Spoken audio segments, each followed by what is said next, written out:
नमस्कार दोस्तों, मैं हूं अर्शद दारिच। आप देख रहे हैं द कंटेंट फैक्ट्री का न्यूज एक्सप्रेस। तो चलिए देखते हैं आज की अहम खबरें। नरेंद्र मोदी ने सीडीएस और एनएसए के साथ की मीटिंग। पूर्वी लद्दाख में लाइन ऑफ एक्चुअल कंट्रोल के आसपास चीन और भारतीय सेना के बीच तनाव बढ़ता जा रहा है और चीन की हरकतों के बीच भारत में भी हालात से निपटने की तैयारी शुरू हो गई है। इसीलिए प्रधानमंत्री नरेंद्र मोदी ने हाई लेवल मीटिंग बुलाई, जिसमें रक्षा मंत्री राजनाथ सिंह, एनएसए अजीत डोभाल, सीडीएस बिपिन रावत और तीनों सेना के प्रमुख शामिल हुए। इसके बाद उन्होंने विदेश सचिव हर्षवर्धन श्रृंगला से भी चर्चा की। इससे पहले लद्दाख में तनाव पर रक्षा मंत्री ने सीडीएस और तीनों सेनाओं से प्रमुख एक घंटे की मीटिंग की थी। सूत्रों के हवाले से खबर आई है कि दोनों बैठकों में मोदी और राजनाथ सिंह को चीन की हरकतों पर भारतीय सेना के जवाब की जानकारी दी गई। मीटिंग में दो अहम फैसले लिए गए। इस क्षेत्र में सड़क का निर्माण जारी रहेगा और दूसरा, भारतीय सैनिकों की तैनाती भी उतनी ही रहेगी जितनी चीन की है। प्रवासी मजदूरों को अपने घर भेजने पर भी राजनीति शुरू है। महाराष्ट्र से प्रवासी मजदूरों के लिए स्पेशल श्रमिक ट्रेन चलाने को लेकर 2 दिनों से रेल मंत्री पीयूष गोयल और शिवसेना सांसद संजय राउत के बीच ट्विटर पर वार जारी है।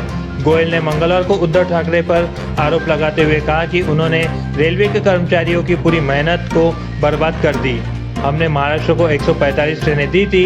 हर ट्रेन के बारे में सरकार को जानकारी थी। शाम 5 बजे तक 74 ट्रेनें रवाना होनी थी, लेकिन दोपहर 12:30 बजे तक कोई भी यात्री नहीं बैठा। इन 74 ट्रेनों में से सिर्फ 24 ट्रेनों के लिए ही सरकार ने यात्री उपलब्ध करा पाई है। 50 ट्रेनें अब भी महाराष्ट्र में खड़ी है। स्वास्थ्य मंत्रालय ने प्रेस कॉन्फ्रेंस कर देश में कोरोना संक्रमण की जानकारी दी। स्वास्थ्य मंत्रालय के संयुक्त सचिव लव अग्रवाल ने बताया कि कोरोना से अब लगभग 60,000 से ज्यादा मरीज स्वस्थ हो चुके हैं। वही हमारा रिकवरी रेट लगातार सुधर रहा है। अभी यह 41.61% है। 1 मई को रिकवरी रेट 25% था। मौतों के दर में भी भारत में बाकी दुनिया के मुकाबले सबसे कमी है। यह रेट सिर्फ 2.87% है। लव अग्रवाल ने यह भी बताया कि रोज 1.1 लाख सैंपल की जांच की जा रही है।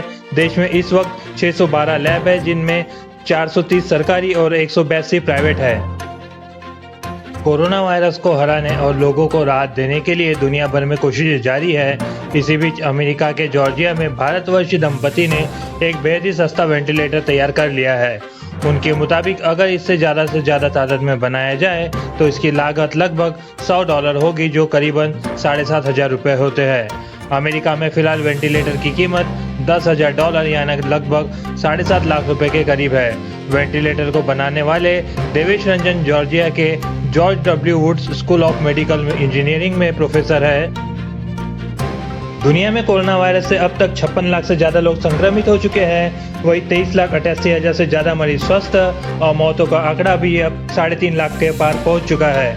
अमेरिका में संक्रमण से मरने वालों की संख्या मंगलवार रात 1 लाख हो गई है। दुनिया में किसी भी देश से सबसे ज्यादा मरने वालों का आंकड़ा है।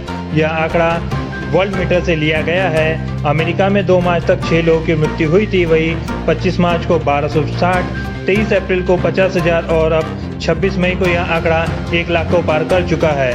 वही चीन में अब संक्रमण के 82,992 मामले मिल चुके हैं, जबकि यहाँ पर मृत्यु का आंकड़ा 4,634 है। कोरोना संक्रमण के चलते भारतीय जनता पार्टी मोदी सरकार के दूसरे कार्यकाल की पहली सालगिरह डिजिटल माध्यम से मनाएगी। सरकार की उपलब्धियां गिनाने के लिए देश भर में वर्चुअल रैली और प्रेस कॉन्फ्रेंस की जाएंगी। पार्टी ने तय किया है कि कोरोना महामारी के कारण कोई भी सार्वजनिक कार्यक्रम नहीं होगा। मोदी ने पिछले साल 30 मई को दूसरी बार प्रधानमंत्री पद की शपथ ली थी। बताया जा रहा है कि यह कार्यक्रम भी 30 मई से ही शुरू होना है। राज्य इकाइयों और अन्य भाजपा कार्यकर्ताओं को चिट्ठी भेजी कर पार्टी ने जनरल सेक्रेटरी अरुण सिंह ने लिखा है कि सभी बड़े राज्यों की इकाइयां कम से कम 2 और छोटे राज्यों की इकाइयां कम से कम 1 वर्चुअल रैली करेंगी। हर रैली में कम से कम 750 ज्यादा से लोग शामिल होने चाहिए। देश भर में 1000 से ज्यादा ऑनलाइन कॉन्फ्रेंस भी की जाएंगी।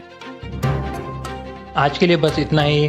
रोजाना न्यूज़ देखने के लिए सब्सक्राइब करें हमारे चैनल को और बेल आइकन को जरूर दबाएं ताकि आपको आने वाली न्यूज़ और भी जल्दी मिलते रहे।